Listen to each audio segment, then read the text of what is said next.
En una mansión de 3 plantas situada en el exclusivo barrio de La Moraleja en Madrid, Eduardo Mendoza contemplaba desde su despacho el imperio que había construido con sus propias manos. A los 58 años, este magnate inmobiliario había amasado una fortuna de más de 100 millones de euros, pero su mayor tesoro no se medía en dinero. Era su hijo Alejandro, un joven de 23 años que había heredado no solo los ojos verdes de su padre, sino también su determinación y carisma natural. Eduardo había planificado meticulosamente el futuro de su heredero desde el día de su nacimiento. Alejandro estudió en los mejores colegios privados de Europa, dominaba 4 idiomas y había completado su máster en Administración de Empresas en Londres con matrícula de honor.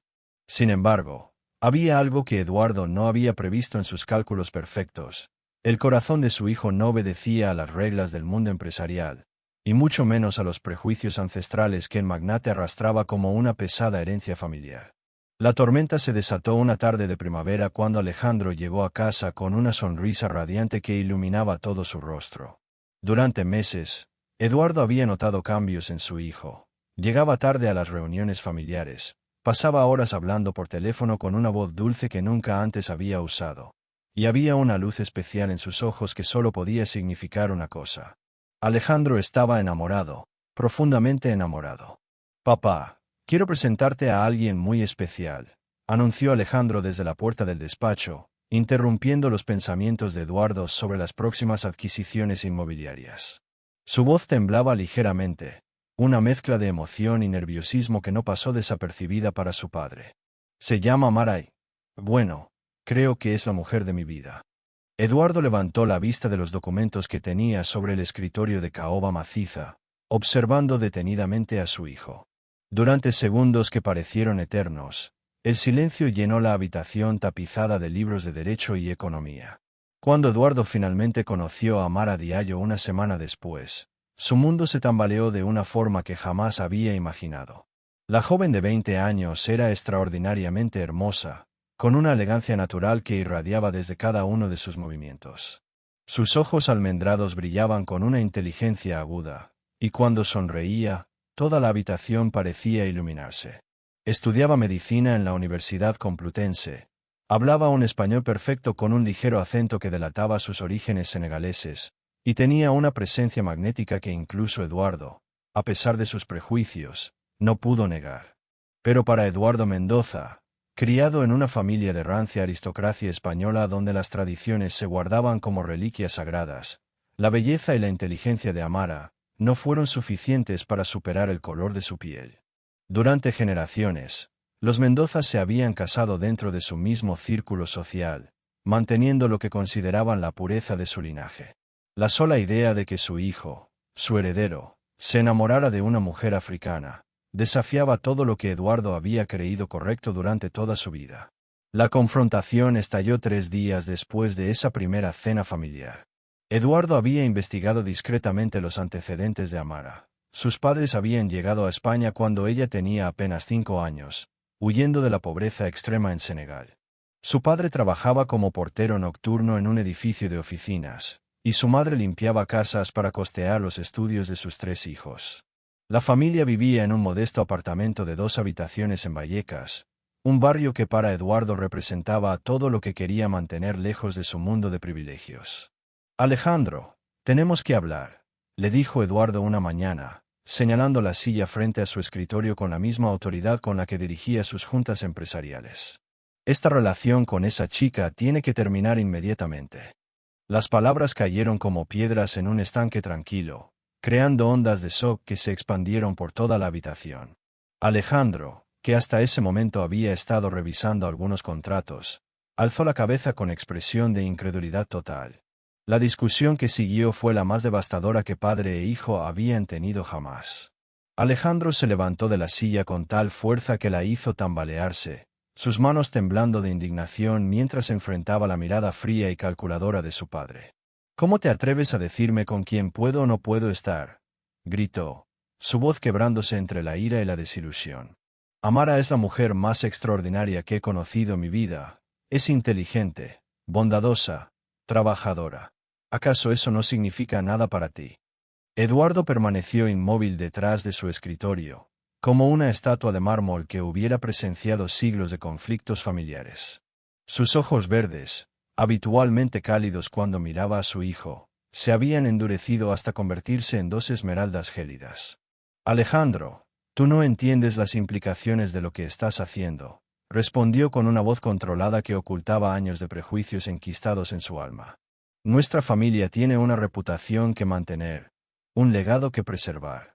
No puedes tirar por la borda siglos de tradición por un capricho adolescente.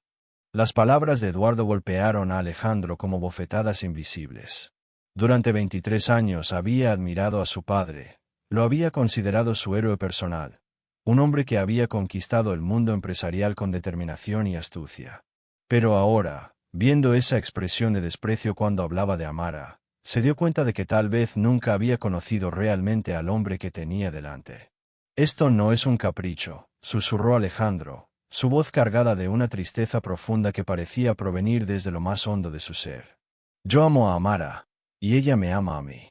Pensé que como mi padre, como la persona que más admiro en el mundo, podrías alegrarte por mi felicidad. La respuesta de Eduardo fue tan fría como el viento invernal que golpeaba los cristales de las ventanas de la mansión. Si continúas con esta relación, consideraré que has elegido tu camino. No habrá más dinero, no habrá más empresa familiar, no habrá más nada de lo que te corresponde como mi heredero. Cada palabra fue pronunciada con la precisión de un cirujano que realiza una amputación sin anestesia. Tendrás que elegir, Alejandro, ella o tu familia. Pero no podrás tener ambas cosas. Durante las siguientes semanas, la tensión en la mansión Mendoza se volvió insoportable. Alejandro intentó múltiples veces hacer entrar en razón a su padre, llevándole artículos sobre los logros académicos de Amara, fotografías de sus trabajos de voluntariado en hospitales públicos, testimonios de profesores que alababan su dedicación y talento. Pero Eduardo rechazaba cada intento de diálogo con una terquedad que parecía haberse solidificado como el cemento de sus construcciones inmobiliarias. La gota que colmó el vaso llegó cuando Eduardo decidió acelerar los acontecimientos. Sin consultarlo con su hijo, organizó una cena familiar para presentarle a Isabella Salazar Cortés, una joven de 22 años perteneciente a una de las familias más influyentes de la alta sociedad madrileña. Isabella era indudablemente hermosa, con su cabello rubio platinado y sus ojos azules como el cielo de Santander, educada en los mejores internados suizos y heredera de una fortuna textil que se remontaba al siglo XVIII. Era, en palabras de Eduardo, la candidata perfecta para convertirse en la esposa de su hijo. La cena fue un desastre monumental. Alejandro apenas probó la comida, respondía con monosílabos a las preguntas educadas de Isabella, y su mirada se perdía constantemente hacia la ventana, como si estuviera buscando una salida de escape de esa pesadilla de etiqueta y convenciones sociales. Isabella, por su parte, era perfectamente encantadora, pero había algo en su sonrisa demasiado ensayada, en sus gestos demasiado calculados, que le recordaban dolorosamente a su padre. Una perfección superficial que ocultaba un vacío emocional profundo. Cuando Isabella y sus padres se marcharon, después de intercambiar cortesías sobre futuros encuentros sociales, Alejandro enfrentó a su padre con una determinación que Eduardo no había visto nunca en sus ojos. No pienso casarme con Isabella ni con ninguna otra mujer que tú elijas, declaró con una voz firme que resonó por todo el salón principal de la mansión.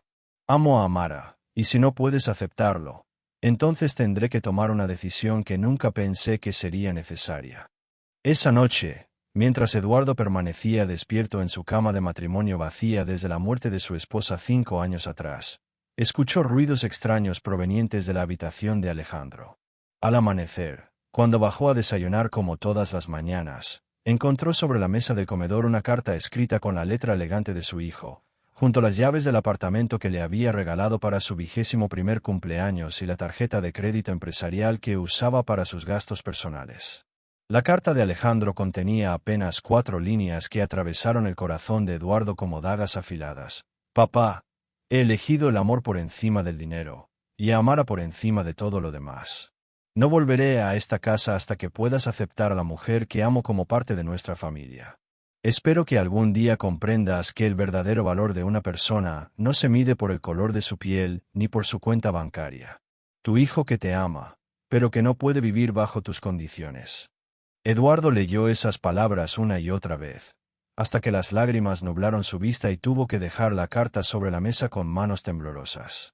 Los siguientes 3 años fueron los más duros en la vida del magnate inmobiliario. Su imperio continuó creciendo.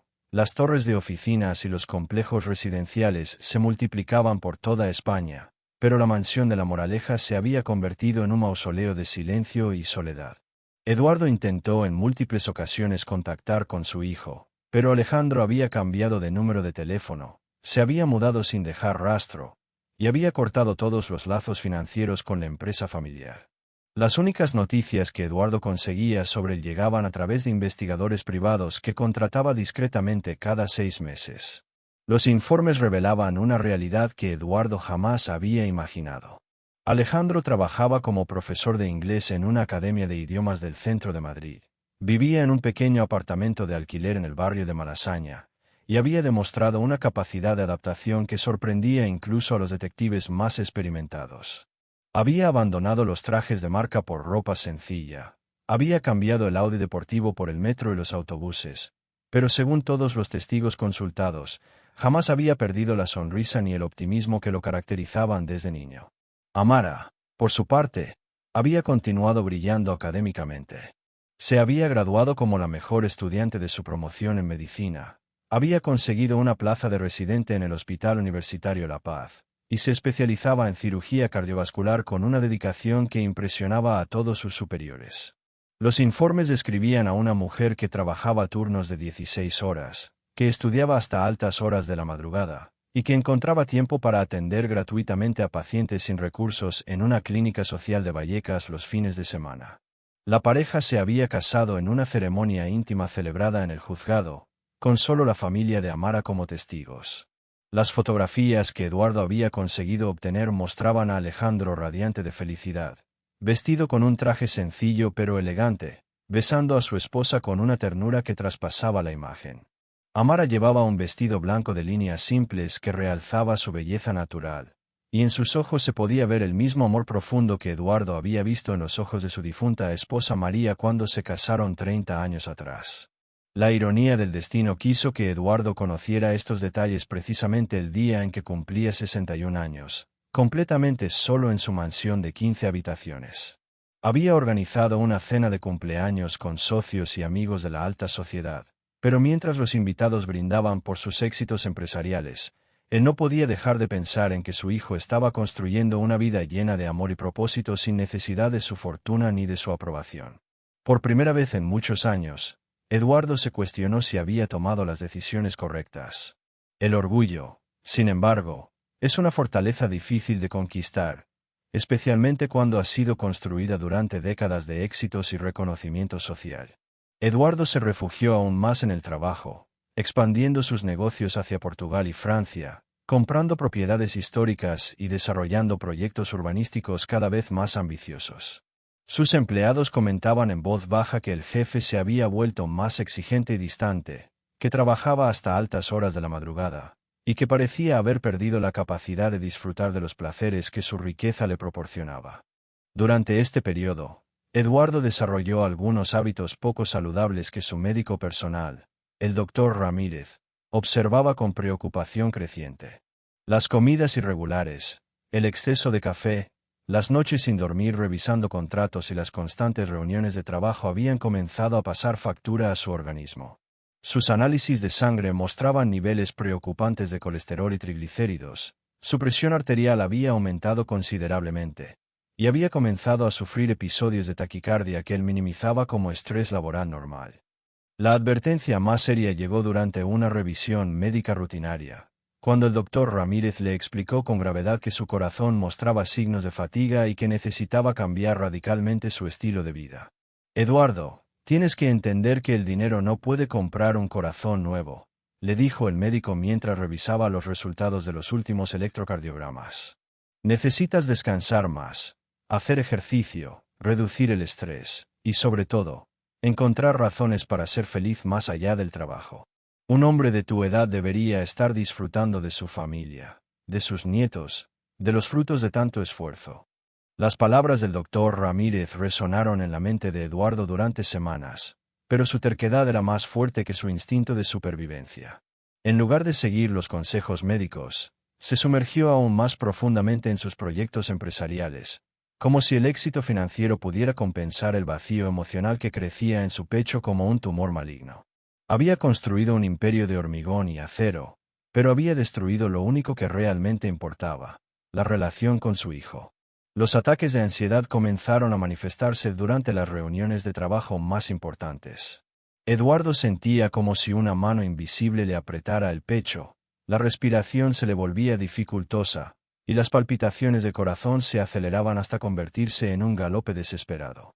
Sus socios notaban el sudor que perlaba su frente durante las negociaciones, la forma en que su mano temblaba imperceptiblemente al firmar contratos millonarios. Pero Eduardo atribuía a estos síntomas al cansancio acumulado y rechazaba cualquier sugerencia de tomarse unas vacaciones. La soledad se había vuelto su compañera más constante. Las noches en la mansión se extendían como desiertos interminables, donde el silencio se rompía únicamente por el tic-tac del reloj de péndulo que había pertenecido a su abuelo. Eduardo deambulaba por las habitaciones vacías, deteniéndose frente a las fotografías familiares que documentaban momentos más felices. Alejandro de niño soplando las velas de su 5º cumpleaños, los dos jugando al fútbol en el jardín, la graduación universitaria donde su hijo lo había abrazado con tanto orgullo que a Eduardo se le había quebrado la voz durante su discurso. Una tarde de octubre, mientras revisaba los planos de un nuevo complejo residencial en Barcelona, Eduardo recibió una llamada que cambiaría para siempre su perspectiva sobre las decisiones que había tomado. Era Carmen, la empleada doméstica que había trabajado para la familia durante más de 20 años, y que conocía tanto a Alejandro como si fuera su propio hijo. Su voz temblaba de emoción cuando le contó que había visto casualmente a la pareja en el metro, y que Amara llevaba en brazos a un bebé de aproximadamente 6 meses.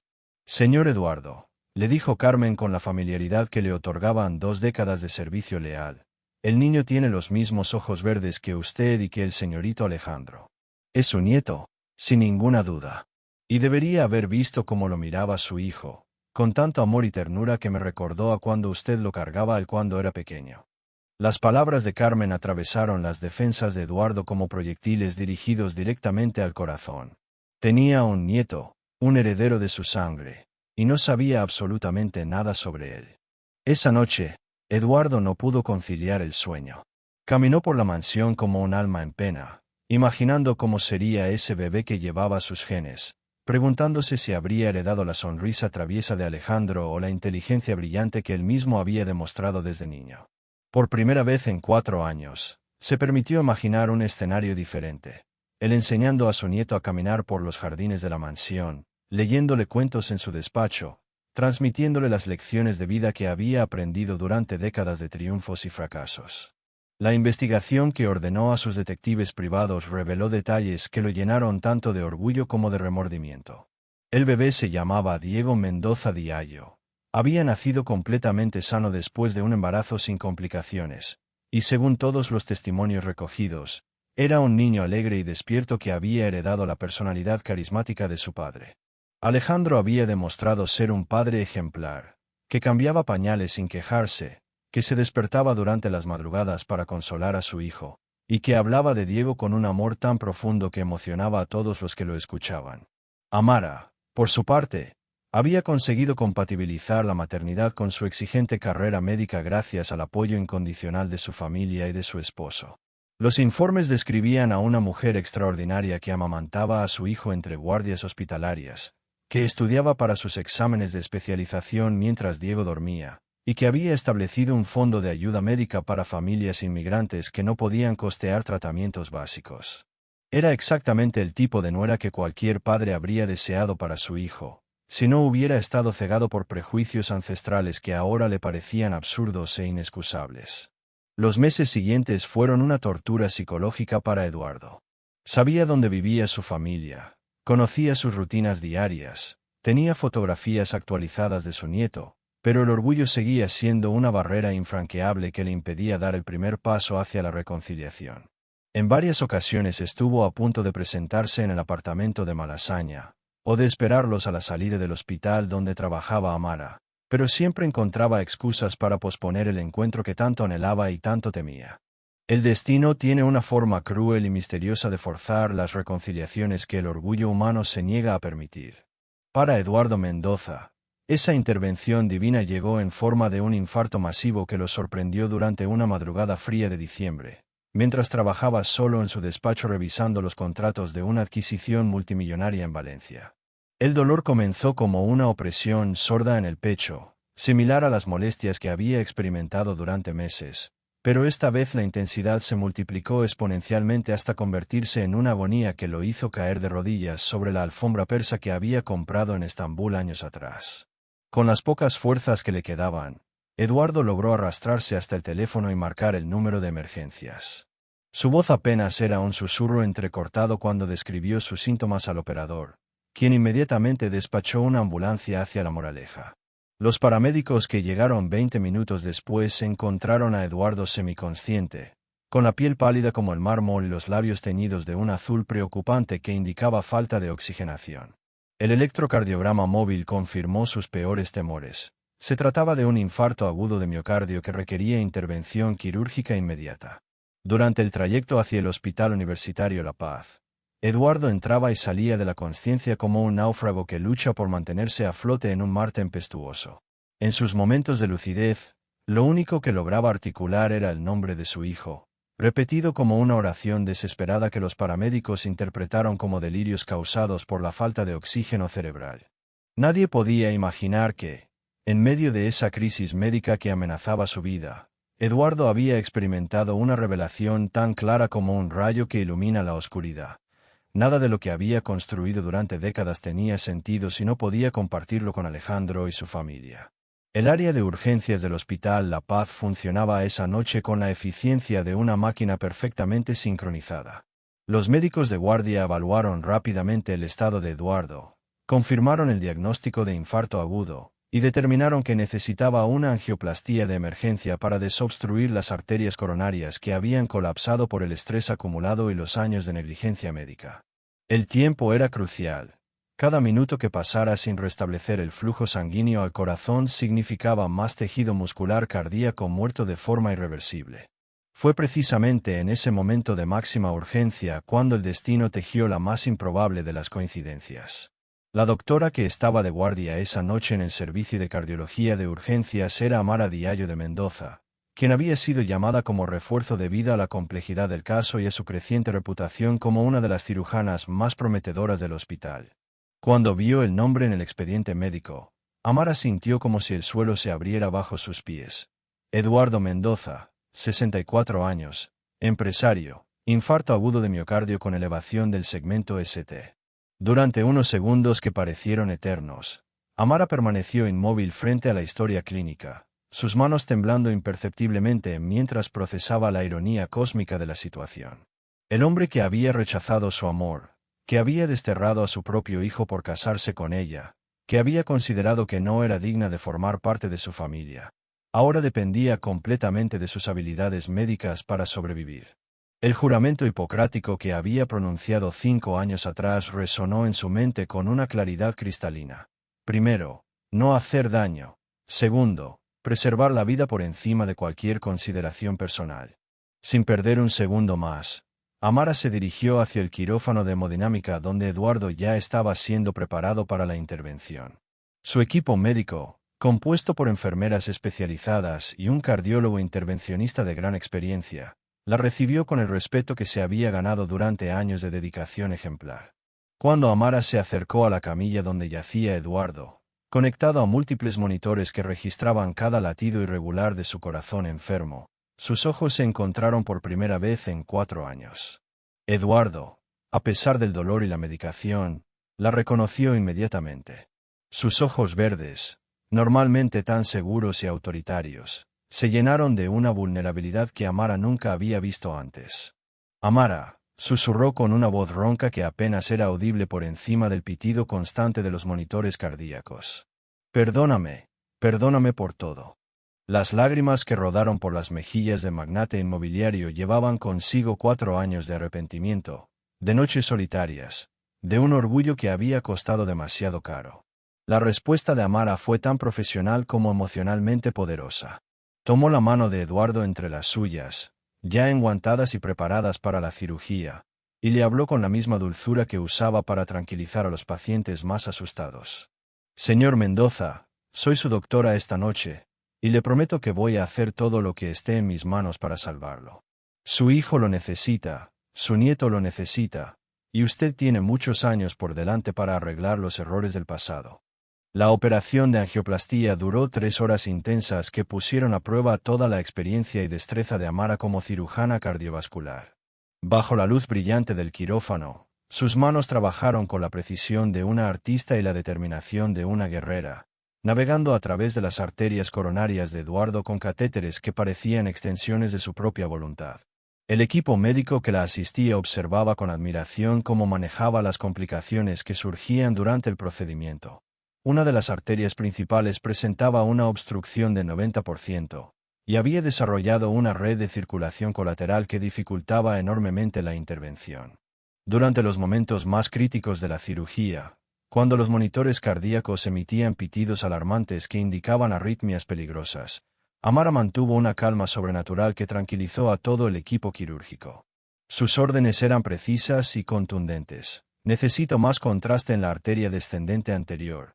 Preparen un stent de 3.5 milímetros, aumenten la dosis de heparina y monitoricen el tiempo de coagulación.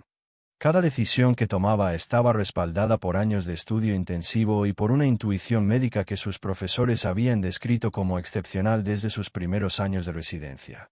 Mientras Amara luchaba por salvar la vida del hombre que había despreciado su amor, su mente no podía evitar recordar las noches en que Alejandro lloraba de frustración por la imposibilidad de reconciliarse con su padre.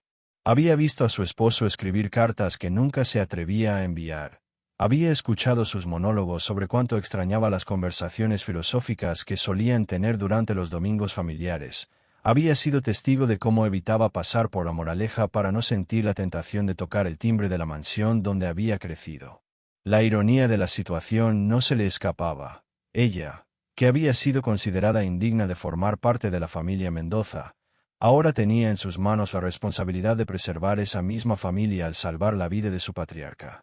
Cada movimiento del catéter, cada decisión quirúrgica, cada gota de medicamento que ordenaba administrar, estaban determinando no solo el futuro de Eduardo, sino también la posibilidad de que Alejandro recuperara al padre que tanto amaba a pesar del dolor que le había causado. Cuando finalmente logró desobstruir completamente la arteria principal e insertar los stents que restablecerían el flujo sanguíneo normal, Amara sintió una satisfacción profesional que trascendía cualquier consideración personal. El corazón de Eduardo respondió inmediatamente al tratamiento. Los latidos irregulares se estabilizaron, la presión arterial subió a niveles normales, y los indicadores de oxigenación mejoraron dramáticamente. La intervención ha sido exitosa, anunció al equipo quirúrgico, su voz cargada de un alivio que no lograba disimular completamente. Las siguientes 12 horas fueron cruciales para determinar si Eduardo sobreviviría sin secuelas permanentes. Amara supervisó personalmente cada aspecto de su recuperación en la unidad de cuidados intensivos cardiológicos, revisando constantemente los electrocardiogramas, ajustando la medicación y monitorizando signos que podrían indicar complicaciones postoperatorias. Sus colegas comentaban entre ellos que nunca habían visto a la doctora Diallo tan involucrada emocionalmente con un paciente, aunque desconocían la conexión personal que existía entre médica y paciente. Durante esas horas de vigilia, mientras Eduardo permanecía sedado y conectado a múltiples máquinas que mantenían sus funciones vitales estables, Amara tomó una decisión que cambiaría el curso de todos los acontecimientos futuros. Con manos temblorosas, marcó el número de teléfono de Alejandro que tenía memorizado desde hacía años, pero al que nunca había llamado en circunstancias tan dramáticas. Cuando escuchó la voz somnolienta de su esposo al otro lado de la línea, las palabras salieron de su garganta como un torrente imparable. Alejandro, tienes que venir al hospital inmediatamente, le dijo, intentando mantener un tono profesional que ocultara la tormenta de emociones que se agitaba en su interior. Tu padre ha sufrido un infarto muy grave y está en cuidados intensivos. He sido yo quien lo ha operado, y aunque la cirugía ha salido bien, su estado sigue siendo crítico. Creo que deberías estar aquí cuando despierte.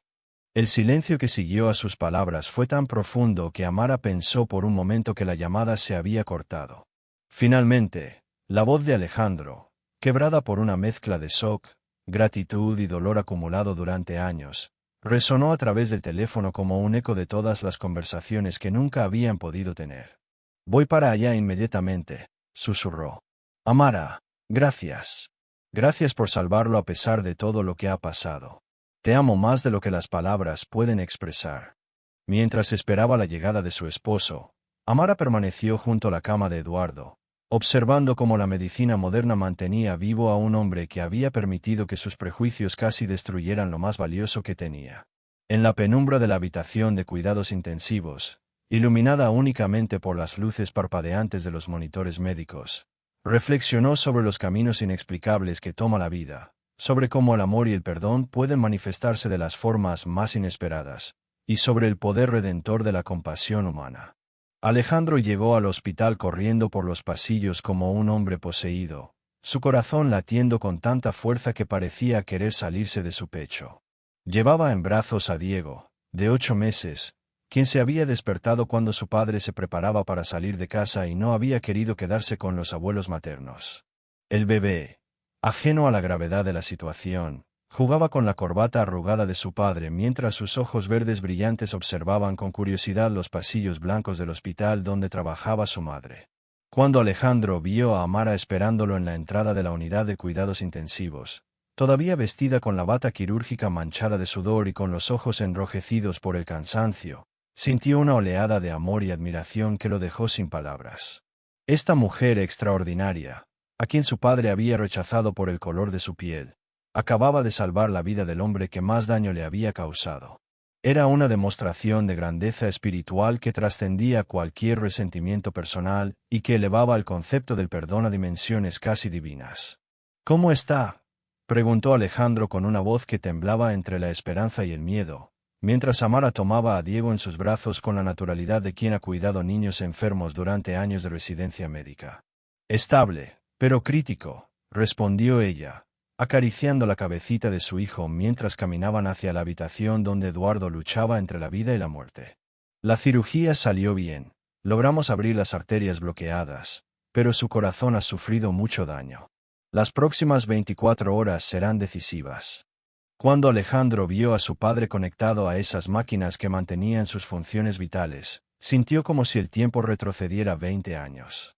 Eduardo parecía mucho más pequeño y frágil de como lo recordaba. Su rostro había perdido esa expresión autoritaria que lo había caracterizado durante décadas, y sus manos, que habían firmado contratos millonarios, ahora descansaban inertes sobre las sábanas blancas del hospital. Por primera vez en su vida adulta, Alejandro vio a su padre no como un magnate inmobiliario temido y respetado, sino como un hombre mayor y vulnerable que había permitido que el orgullo casi le costara la vida. El momento más emotivo llegó cuando Diego, con la espontaneidad propia de los bebés, extendió sus pequeñas manos hacia su abuelo inconsciente. Alejandro acercó al niño a la cama del hospital, y como si Eduardo pudiera sentir la presencia de su nieto a través del velo de la sedación, sus párpados comenzaron a moverse ligeramente. Amara, que monitorizaba constantemente los signos vitales, notó inmediatamente cómo la frecuencia cardíaca de Eduardo se modificaba sutilmente, como si su corazón reconociera la presencia de esa nueva generación que llevaba su sangre. Eduardo despertó lentamente, como quien emerge de un sueño profundo lleno de pesadillas y revelaciones. Lo primero que vio fueron los ojos verdes de Alejandro, idénticos a los suyos, llenos de lágrimas contenidas y de un amor que había permanecido intacto a pesar de 4 años de separación dolorosa. «Hijo», susurró con una voz ronca por los tubos de respiración asistida, «perdóname. Perdóname por haber sido tan ciego, tan estúpido, tan orgulloso». Las palabras salían de su garganta como confesiones arrancadas desde lo más profundo de su alma atormentada. Alejandro tomó la mano de su padre entre las suyas, sintiendo la fragilidad de esos dedos que habían construido un imperio pero que habían estado a punto de perderse para siempre por culpa de la arrogancia. «Papá, ya no importa el pasado», le dijo con una voz cargada de perdón y de esperanza. «Lo importante es que estás vivo, que podemos empezar de nuevo, que puedes conocer a tu nieto y aprender a amar a la mujer extraordinaria con quien me casé». Cuando Eduardo dirigió su mirada hacia Amara, que permanecía discretamente al fondo de la habitación sosteniendo a Diego, sus ojos se llenaron de lágrimas que expresaban más que 1000 palabras de disculpa. Amara, le dijo extendiendo una mano temblorosa hacia ella, no solo me has salvado la vida, me has devuelto a mi familia. Eres todo lo que podría haber deseado para mi hijo, inteligente, valiente, compasiva, noble. Fui un necio al no verlo desde el primer día. La respuesta de Amara fue tan elegante como generosa.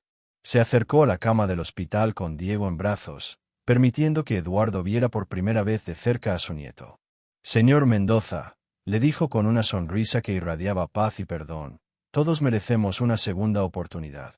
Diego necesita conocer a su abuelo, y nosotros necesitamos ser una familia completa. Si usted está dispuesto a aceptarnos como somos, nosotros estamos listos para perdonar y para construir juntos un futuro mejor. El momento en que Eduardo sostuvo por primera vez en sus brazos a su nieto fue transformador. Diego, con la sabiduría innata de los niños pequeños, sonrió a su abuelo como si lo reconociera desde siempre, y sus pequeñas manos se aferraron al dedo índice de Eduardo con una fuerza que parecía simbolizar todos los lazos familiares que el orgullo había intentado romper.